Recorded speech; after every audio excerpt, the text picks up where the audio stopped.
ভালোবাসা থাকুক এরকমই সারা জীবন অটুট। সকাল সকাল সেজে গুজে আমরা রেডি হয়ে আবার বেরিয়ে পড়েছি একটা লং ড্রাইভে। আজকে লং ড্রাইভে আমরা একা নই, আরও আমাদের সাথে অনেকজন আছে।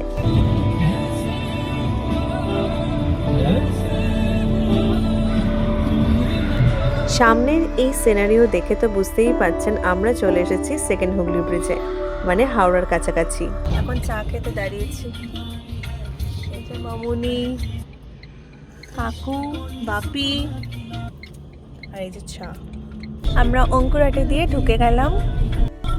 বাই দ্য ওয়ে, সাত সকালে উঠে আমরা কোথায় যাচ্ছি? আমরা যাচ্ছি বিয়ে বাড়ি। আমাদের আজ থেকে ওয়েডিং সিজন শুরু হলো। আজকে হচ্ছে সুমনের ভাগ্নি, মানে আমাদের ভাগ্নির বিয়ে। তো সকাল সকাল গিয়ে ওর গায়ে হলুদটা আগে অ্যাটেন্ড করবো বলেই তাড়াতাড়ি করে যাওয়া। আমরা বেরিয়েছি প্রায় ওই 5:30 নাগাদ।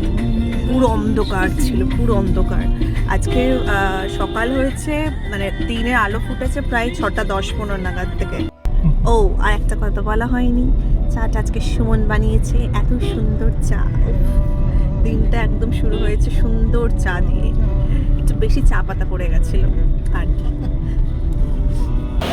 আমরা এখন এসছি মিষ্টির দোকানে, মিষ্টি নেবো বলে।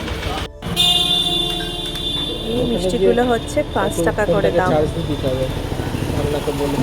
এখন আর 5 টাকার মিষ্টি পাওয়াই যায় না মার্কেটে, এত সস্তা।